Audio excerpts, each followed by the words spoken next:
Elles ont les menottes, là, elles se trouvent à l'aéroport international Mohamed V de Casablanca. Ça, par exemple, c'est la carte de séjour qui est délivrée au Maroc et ils avaient leur passeport aussi. Des immigrés en règle, mais expulsés comme des clandestins. Camille reçoit des photos comme celle-ci chaque jour, prises et envoyées par les migrants pour témoigner de ce qu'ils subissent. Rafles, violences, conditions de détention indignes. Ici, dans le sous-sol du commissariat central de Tanger.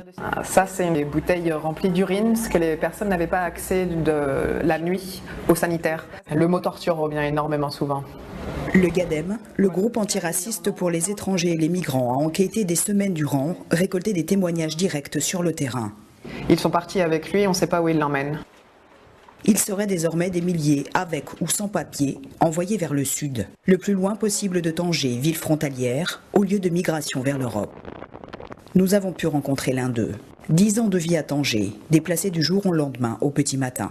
Il y avait 4 cars de police, ils sont venus dans la maison, ils ont sonné à la porte. Heureusement, pour ne pas fracturer la porte, j'ai demandé aux autres qui étaient avec moi d'ouvrir la porte. Lorsqu'ils sont rentrés, ils ont pris tout le monde sans demander les papiers. Et j'ai compris que leur problème, ce n'est pas d'avoir un papier. On leur a donné un quota, que chaque bus, par exemple, que chaque car, il doit contenir 13 personnes, parce que je les entendais compter 13, oui, vous avez 13. Et dans la rafle, il perd tout. Portable, ordinateur, vêtements, rien ne reste. C'est comme s'ils cherchaient le tribut de la guerre. Nous, on n'est pas en guerre. On n'a pas le droit de le traiter ainsi. Au moment où je vous parle, il y a plus de 300 personnes qui sont dans les locaux de la police depuis un mois.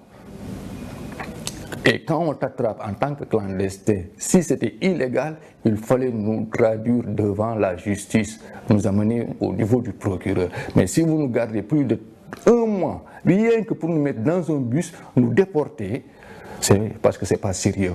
Les chiffres sont évidemment sujets à caution.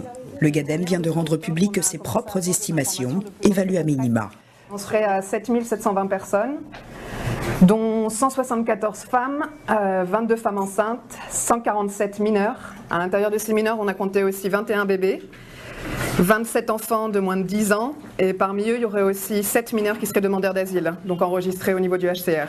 Les compagnies de transport auraient-elles des consignes? Car arrêtés, fouillés, même en situation régulière, les subsahariens se disent aujourd'hui empêchés de se rendre à Tanger.